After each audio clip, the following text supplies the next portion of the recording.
Pessoal, boa noite, muita paz a todos. Conta-se que um mestre indiano, ele estava reunido com algumas pessoas e uma delas lhe fez uma pergunta: mestre, como é que nós podemos encontrar a felicidade? Que maneira que a gente pode encontrar a felicidade? O mestre parou por alguns segundos e falou: antes de responder essa pergunta, eu vou fazer uma outra pergunta para vocês. O que te faz feliz? Perguntou o mestre. E as pessoas foram respondendo uma a uma o que as faziam felizes. Uma respondeu, naturalmente, que se ela tivesse uma boa soma financeira, ela seria feliz. Uma outra era um jovem, falou: se eu tivesse aí arrumado uma namorada, uma noiva, me casaria, seria bastante feliz. E foram assim enumerando vários fatores, né, que as faziam felizes. E só restou ali, finalmente, só restou um indivíduo que realmente não havia respondido a pergunta. Aí ele perguntou para ele, esse homem ele tinha aproximadamente uns 60 anos. Ele perguntou para ele o que lhe fazia feliz. Aí ele disse assim, o homem pensou por alguns instantes, olhou para o alto, olhou para o céu e disse: nada me faz feliz. O pessoal estranhou, porque nada lhe fazia feliz. Aí o indiano, o mestre, falou: tá vendo? De todos vocês que responderam aqui, o que os faziam felizes, esse foi que deu a melhor resposta. Realmente nada lhe fazia feliz, e ele entendeu logo e explicou. Falou: olha, que a felicidade não se prende às coisas materiais, às coisas da terra. Ela não está presa a isso. Por quê? Porque se nós estivermos presos, por exemplo, à questão financeira, ou mesmo uma viagem, se ela não se concretiza, a gente vai ser infeliz. Então nós estávamos presos à felicidade exatamente àquela questão material. E esse homem, ele simplesmente é feliz, porque ele próprio diz que nada lhe fazia feliz, porque simplesmente ele era feliz. Então, diante dessa questão, nós colocamos aqui no quadro essa pergunta: qual é o segredo para chegar à felicidade? Qual é o segredo para nós chegarmos à felicidade? Resposta: eu sei que você já tem aí em mente, né, o segredo. Mas nós vamos dar a resposta. Caridade. A palavra-chave. Caridade. Que é exatamente o amor. A caridade é o elemento-chave, ou é a palavra-chave para nos levar à felicidade. Vejam, diante dessa questão, por exemplo, Madre Teresa de Calcutá falava assim: faça o bem, pratique a caridade. As mãos que ajudam são mais sagradas que os lábios que rezam. E eu aí até lembro, né, aquela mensagem de Jesus, que ele falava que não são aqueles que dirão Senhor, Senhor, que entrarão no reino do meu Pai. Espelhando aqui Madre Teresa, naturalmente, não basta ficar rezando, mas você precisa ir logo buscar ação. Amar é a lei suprema. Caridade é a lei suprema. Síntese de todas as normas divinas. tudo aquilo que está explícito na lei de Deus tem respaldo, ou é a síntese de todas de toda a norma. Quer dizer, a caridade, o amor ao próximo é que representa tudo isso aí. Vocês querem ver como isso é verdade? Um doutor da lei, na época de Jesus, perguntou ao mestre o que era necessário ele fazer para herdar a vida eterna. Todos nós sabemos que nós vamos herdar a vida eterna. Mas o doutor da lei, que era um indivíduo muito sabido, ele sabia das leis, ele está falando herdar a vida eterna no seu sentido de felicidade. Porque ninguém vai chegar, vivenciar a vida eterna infeliz. Ele desejava herdar a vida eterna dentro da questão de felicidade. E Jesus perguntou para ele o que estava escrito na lei. Como é que você interpreta a lei? Perguntou Jesus. E ele disse: Senhor,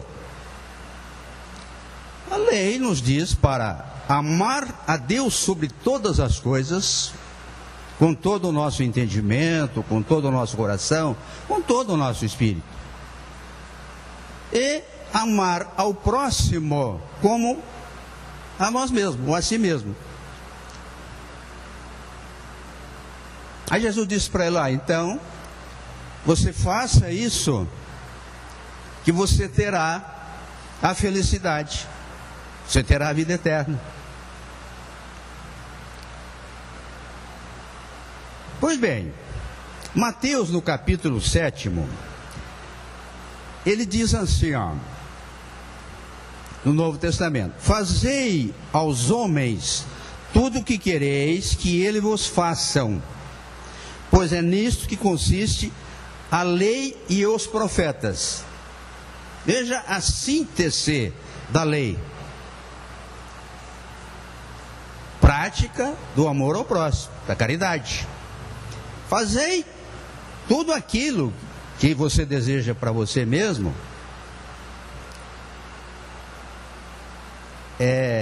fazei aos outros tudo aquilo que você deseja para você mesmo. Isso que é a própria lei que ensinou. Agora, como nós podemos interpretar o mandamento da lei de Deus, o mandamento maior? Amar a Deus com todo o nosso espírito, que nós falamos, né? E esse amor a Deus com toda a nossa alma, com todo o nosso espírito, só será completo e se a lei divina foi e devidamente cumprida, se igualmente amarmos o nosso próximo como a nós mesmos.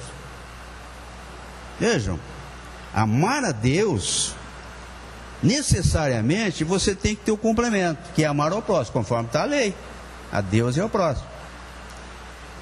Então ninguém pode furtar a isso. Então esse é exatamente o primeiro dever. Primeiro dever, amar a Deus, não é? E o segundo dever, para que a lei seja devidamente cumprida, integralmente cumprida, é amar o próximo, que é o segundo dever de todos nós. Isso é uma coisa muito simples da gente entender. Aqui não precisa uma filosofia, não precisa algo espetacular, né? Para que nós possamos entender essa questão. Embora a gente saiba que é um processo filosófico, mas não precisa você arrumar uma artimanha aí, um estudo avantajado para você entender que você tem que cumprir a lei. Amor ao próximo.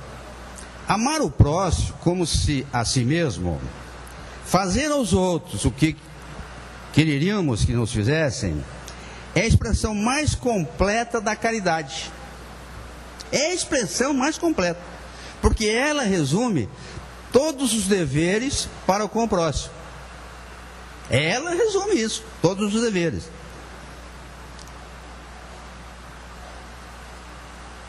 Não se pode ter, neste caso, guia mais seguro do que tomando como medida o que se deve fazer aos outros, o que deseja para si mesmo.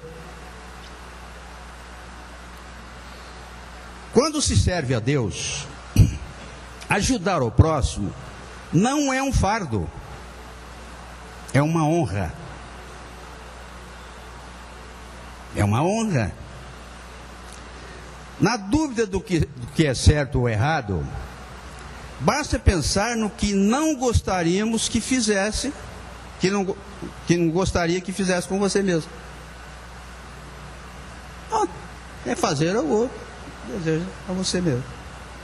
Um conselho de Santo Agostinho, está na questão 459 do Livro dos Espíritos, 719. Desculpe. No fim de cada dia, interrogar a consciência, passar em revista o que fez naquele dia e perguntar a si mesmo se não tinha faltado ao cumprimento de algum dever. Mais uma correção, 919. Para que vocês em casa depois vão consultar e falar, o Nelson falou 700, onde ela arrumou isso aí? 919. Então, Santo Agostinho, ele dava uma regra, um conselho para nós, muito interessante, que realmente, sobre os nossos atos, naturalmente tem que pairar o amor ao próximo. Porque consulte a sua consciência, né, quando você buscar o recolhimento, tal, consulte a sua consciência para ver se aquilo que você fez durante aquele dia, você não faltou com nenhum dever. Seu dever foi integralmente cumprido. Aqui vocês estão vendo aqui, é uma passagem da parábola do bom samaritano, né? Nós trouxemos essa parábola porque essa parábola, ela representa com fidelidade a lei, aquilo que a lei manda a gente fazer, que é amar ao próximo na sua essência. Então todos nós sabemos dessa passagem, mas vamos só para a gente recordar. Conta-se que um indivíduo saiu de Jerusalém com destino a Jericó, e ele, ali no meio da estrada, do caminho, ele foi assaltado por malfeitores e ladrões. Aí deixaram esse indivíduo muito ferido, né? Levaram a sua montaria embora, roubaram os seus pertences, e ele ficou muito ferido ali. E passava por ali um sacerdote, que não era da Igreja Católica, porque naquela época nem tinha sacerdote, na época em que Jesus faz essa referência da igreja. Mas o sacerdote naquela época era um indivíduo que era um representante de uma casta religiosa. Ele passou de largo e não atendeu aquele homem ferido, não teve compaixão dele. E logo em seguida, um outro homem que por ali passava, denominado levita, também não se importou com aquela questão e passou de largo, mudou até de itinerário, mas logo em seguida, passou por ali um homem denominado o bom samaritano. E esse homem, ele teve compaixão daquele outro que estava ali, realmente deitado, ferido, e foi logo de encontro a ele para cuidar dos seus ferimentos, daquilo que passava naquela oportunidade. Deitou azeite nas suas feridas, apresentou-lhe os primeiros socorros ali, junto a ele, colocou ele na sua montaria, dividiu com ele a sua montaria e o levou a uma hospedaria mais próxima. Chegando ali, esse homem, sabendo que naturalmente é a perspicácia do Senhor Jesus contando essa passagem, sabendo que para que o indivíduo atenda bem, é necessário que se pague. Precisa pagar, porque senão você não vai encontrar pessoas de boa vontade no lugar de uma... E aí o que fez o homem? Adiantou umas moedas para ele na oportunidade, achando que aquilo talvez seria suficiente para que atendesse, e pediu para ele cuidasse. Cuide dele. Ele tinha que seguir viagem. E disse que na volta ele haveria de saldar tudo que ele tivesse gasto com ele. Se você gastou mais, eu haverei de ressarcir. Jesus conta essa passagem para que a gente possa entender que a caridade está acima de qualquer propósito, o amor ao próximo. Aqueles dois indivíduos que ele coloca na passagem, que isso aqui é uma passagem simbólica, na realidade não existiu o samaritano, não existiu o sacerdote da oportunidade, é uma passagem simbólica, como fazia Jesus. Então ele conta realmente essa passagem. O samaritano existia na época, mas não está contido ali, né? A passagem é simbólica. E o sacerdote também existia na época, assim como o levita. Só que ele fez referência às três pessoas. Por quê? Porque o sacerdote era de uma casta religiosa e sabia o que fazer. Então não bastaria ele ficar rezando, ficar pregando, e na hora dele apresentar a boa ação, não o fez. E o levita, idem, também era um indivíduo que tinha uma prática religiosa, também cuidava de uma questão religiosa.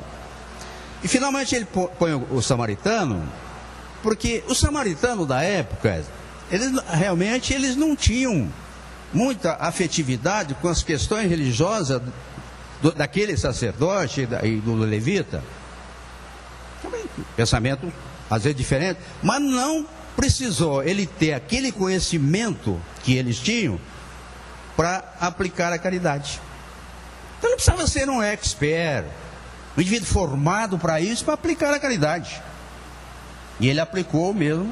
Então Jesus faz essa referência. E tem mais. Se a gente for consultar essa questão aí, a gente vai ver que tem toda uma história sobre os samaritanos e tudo, que não vamos entrar em detalhe aqui.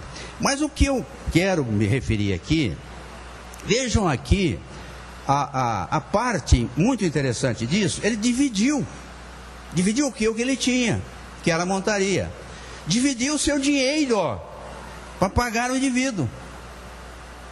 Então ele não viveu exatamente naquela oportunidade o egoísmo que muitas pessoas vivem. Fez a caridade pelo simples fato de ver o outro feliz. Em O Evangelho segundo o Espiritismo, Kardec diz assim, no capítulo 15: fora da caridade não há salvação.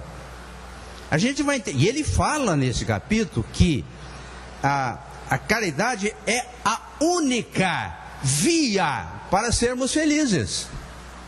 Não existe outra via. Ela não é uma condição para sermos felizes. A caridade é a única via. Ele afirma ali. Então, amor, caridade, para encontrar felicidade, caridade. Agora, não é possível amar o próximo sem amar a si mesmo. Nós vimos o primeiro dever a Deus. Segundo dever, amar ao próximo. Terceiro dever, amar a nós outros, para que possamos amar os outros. É impossível você exigir alguma coisa daquele que não tem. Não é possível amar o próximo sem amar a si mesmo, pois ninguém doa o que não tem. É preciso adquirir. Então, o terceiro dever é para consigo mesmo. Então, nós temos que despertar para o alto amor. Despertar para o alto amor, tá? E Jesus trouxe para nós não termos dúvida acerca disso, aquela parábola que ele fala das bodas. E um rei fez bodas para o seu filho e mandou chamar convidados. Eu não vou contar a história toda, para as suas bodas. Aí mandou chamar, eles não vieram, tal. Aí ele mandou chamar todas as pessoas da rua que encontrasse. Aí a festa ficou cheia. Chegou lá, aí o rei desejou ver como estava a festa. Desceu e viu um homem que não estava devidamente vestido, com as vestes nupciais, a veste da festa. Aí ele disse: olha, você não pode estar aqui. Vai conta, ele foi expulso, porque ele não podia estar aqui. Bom, essa passagem do Senhor Jesus é uma referência, naturalmente, a todos aqueles que não se vestem com a reforma íntima, ou da reforma íntima. É todos aqueles que não estão preparados para vivenciar essa festa de Deus, que é o reino dos céus em nossos corações. O reino de Deus, a gente não se encontra lá, disse Jesus. Está em Lucas isso. O reino de Deus você não encontra aqui. O reino de Deus está dentro de vós. Era isso que Jesus se referia. Necessariamente você teria que fazer uma preparação para amar o outro, uma reformulação interior, para ter as boas vestes, as vestes do amor, as vestes dos bons sentimentos.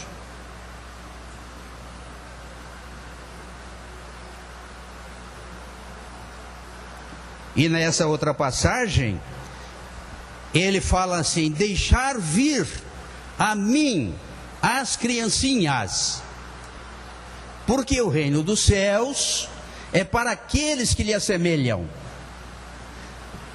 Ter o reino dos céus no coração, porque a gente não vai encontrar absolutamente o reino dos céus aí fora, em lugar nenhum, ou na vida eterna, seja lá onde for. A gente vai encontrar dentro de nós mesmos, porque isso é um estado da própria alma. É um estado da alma. Eu contei aqui 312 vezes. Essa é a 30ª, 312 é a 313 vezes que eu vou falar de uma passagem que teve com a dona Rosa aqui, que ela depois nos encaminhou. Você lembra, Ricardo, quando nós atendíamos aqui, também a dona Rosa encaminhava para você, e depois, quando você não estava, encaminhava para mim. Aí ela encaminhou uma senhora para nós, naquela orientação fraterna. E uma senhora me perguntou como é que estava o marido dela, que tinha falecido há 3 anos. Não foi preciso eu ter uma varinha mágica, uma bola de cristal, para dizer para ela como é que estava o marido. E eu simplesmente perguntei para ela como era o marido dela quando estava na terra. Ah, o meu marido era uma pessoa boníssima, carinhosa, amorosa, solidária. Eu falei: seu marido está feliz. O seu marido está feliz. Ele já havia conseguido alguma coisa, amealhar alguma coisa no seu coração, no seu interior, e vivia feliz por isso. Então, o que vai se passar com todos nós? Se queiramos ser felizes ou não, pratiquemos o amor ao próximo, conheçamos a nós mesmos, transformemos os nossos sentimentos em sentimentos bondosos, de amor. Se comparar a criança, é exatamente isso. É um indivíduo que tem a postura da inocência, o coração puro de uma criança. Agora, quem é o nosso próximo? E o doutor da lei fez essa pergunta a Jesus. Quando dessa questão, dessa parábola, ele fez a pergunta: mas Senhor, quem é o próximo? E ele contou lá a passagem do bom samaritano, mostrando que o próximo é aquele que está precisando na hora certa, no momento certo. Então, não podemos limitar isso somente à família, à religião. Vamos amar a família, vamos amar aquele da nossa religião, a nação. Enfim, amar o próximo é amar a humanidade. Amar a todos, indistintamente. Isso é amar o próximo. E Jesus deu mostra disso. Porque já existia rumores naquela oportunidade que iam prender Jesus de Nazaré. Os romanos iam prender Jesus de Nazaré. E a sua mãe, Maria de Nazaré, sabendo disso, os irmãos foram ao seu encontro para avisá-lo para que realmente ele ficasse pronto. Chegando ali, eles anunciaram a presença, e um dos discípulos chegou a Jesus: mestre, aí está a sua mãe e os seus irmãos à sua procura. Jesus aproveitou aquele momento e disse: quem é a minha mãe? E quem são os meus irmãos? Senão aqueles que fazem a vontade do meu Pai que está aí nos céus. Esta sim, ou este sim, são meus irmãos. Aquela que faz a vontade é minha mãe. Então ele falava de uma forma geral que o amor não tem restrição, não tem limites. Nós devemos amar a todos indistintamente. Não é a família exatamente que você vai amar porque é sua família somente. Vai amar família, sem sombra de dúvida. Mas a recomendação é que sejamos uma grande família de Deus, representado pela humanidade. Era isso que Jesus se referia. E a outra passagem muito interessante aqui, que eu fiz a questão até de mostrar para vocês, essa passagem do juízo final. Conta-se que, assim, que Jesus é um homem, né? Não, o Filho de Deus, enviado, foi enviado para que ele fizesse esse julgamento final.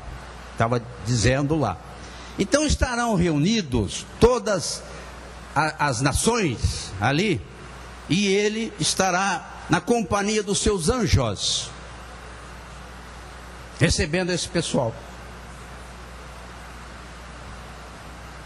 E aí ele dirá, naturalmente, assim: a exemplo do bom pastor, que apacenta, que aparta, que conduz as suas ovelhas, ele disse, separou as ovelhas à direita e os cabritos à esquerda. Aí ele disse para aqueles considerados ovelhas: benditos sejam em nome do meu Pai, porque eu tive sede e me deste de beber. Eu estava faminto e me deste de comer. Estava enfermo e foste visitar-me. Estava no presídio e foste lá ver-me. Mas, Senhor, quando foi isso? Perguntarão eles.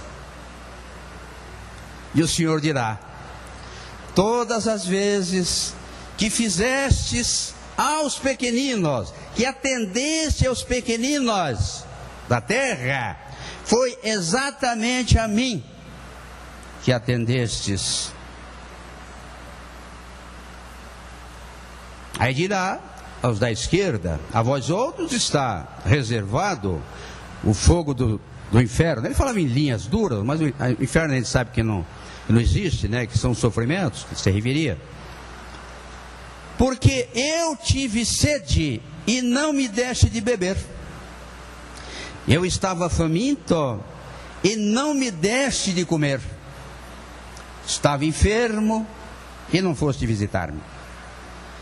Estava no presídio e não foste ver-me. Mas, Senhor, quando aconteceu isso?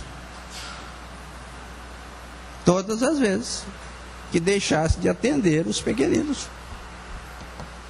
foi exatamente a mim que deixasse de fazê-lo. Essa passagem é muito interessante, porque se a gente vê lá no Evangelho, muitas pessoas esperam a volta de Jesus de Nazaré. Jesus de Nazaré não voltará. Aliás, ele não voltará porque ele nunca foi. Ele nunca foi embora. Ele está sempre conosco. Ele é um Espírito.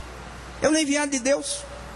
Então, ele não voltará em corpo e alma. Porque se ele voltasse em corpo e alma, ele simplesmente ia nos cobrar o Evangelho que ele trouxe há 2000 anos. O Evangelho ficou desatualizado? Não ficou desatualizado, porque o Evangelho é que nos leva à felicidade. Os seus preceitos luminares, os seus preceitos de luz, é que nos levam à felicidade. Então, não precisaria vir aqui para tornar a falar para nós, e os discípulos e os evangelistas escreveram novamente o Evangelho. Não. O que fizeste dele? A lei mudou? Não mudou. O que Moisés trouxe na época dele, há 3.500, 3.700 anos atrás, ficou em demodê? Não. É a lei de Deus. E Jesus falava isso.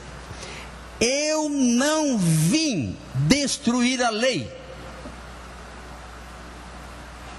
Quantos milênios depois? Um milênio e pouquinho depois. Eu não vim destruir a lei.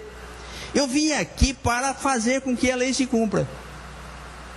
É claro que ele estabeleceu algumas coisas, né, que na época eram práticas assim, escrita por Moisés, na oportunidade, para conter a turba da oportunidade, mas ele não muda absolutamente o conceito da própria lei. Aquilo que a lei estabelecia. Até o juízo final. Então, aqui a gente entende logo assim, ó, não seja melhor que os outros. Seja melhor para os outros. Seja melhor para os outros. Uma palavra gentil pode transformar o dia de alguém. Certa feita eu vi em uma revista um indivíduo trazendo uma mensagem muito interessante. Era um executivo, estava na companhia de um amigo que se dirigia ao seu trabalho. São Paulo, normalmente eles usam um táxi, né? Eles não usam o carro próprio, dificilmente eles usam táxi. E nessa oportunidade o indivíduo fez umas barbeiragens, o motorista do táxi, que assustou todo mundo. Chegou batendo em alguns carros, aquela coisa toda. E olha, até chegando ali no final de onde eles precisavam estarem, foi um sacrifício muito grande. Aí quando parou ali no ponto em que eles deviam parar, o indivíduo sacou do dinheiro para pagar o camarada, pagou, pediu que ele ficasse com o troco. Ficou com o troco. E agradeceu. Agradeceu muito o indivíduo por ter feito aquele trajeto com eles, por ter proporcionado a ida deles ao trabalho. Aí o amigo que realmente viu toda aquela situação infeliz, a gente jogaria tudo para cima, já cobraria do indivíduo, né?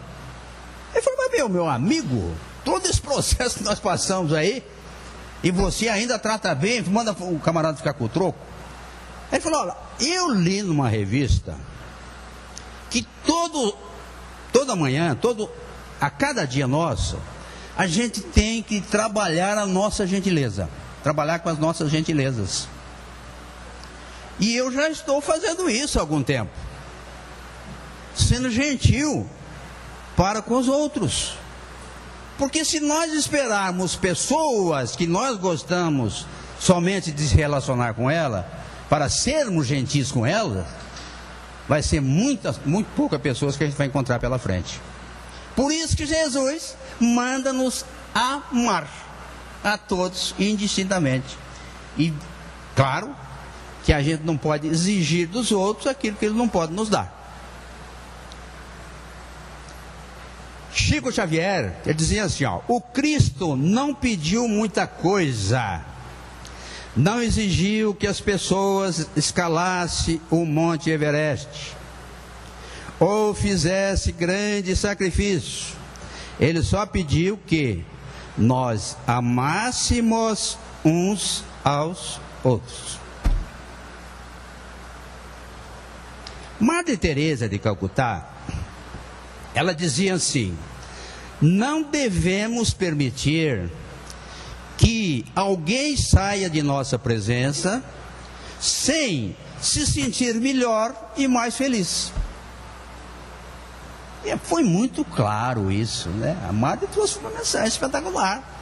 Porque se aquelas pessoas pelas quais nós nos relacionamos com ela, se elas saírem da nossa presença infelizes, é porque o nosso tratamento foi muito ruim. Então não permita isso. Faça com que elas saiam da sua presença mais felizes do que chegaram. É a recomendação de Madre Teresa de Calcutá.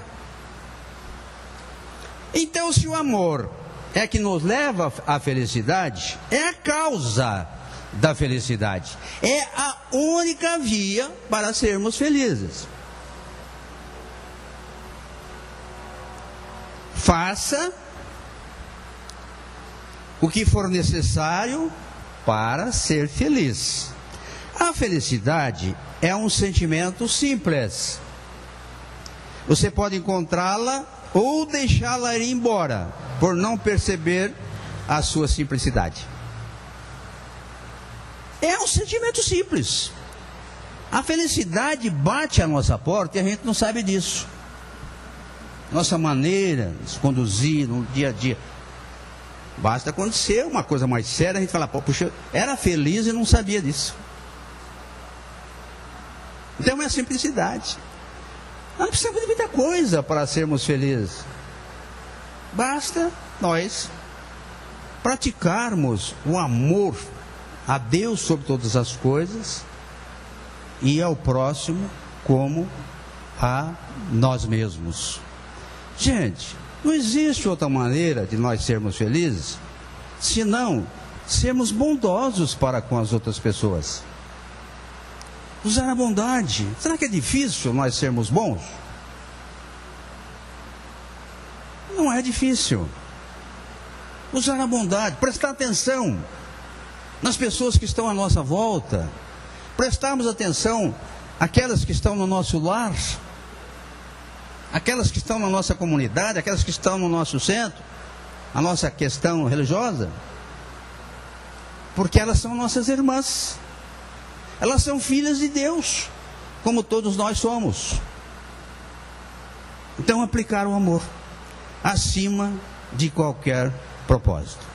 Muito obrigado a todos. Uma boa noite.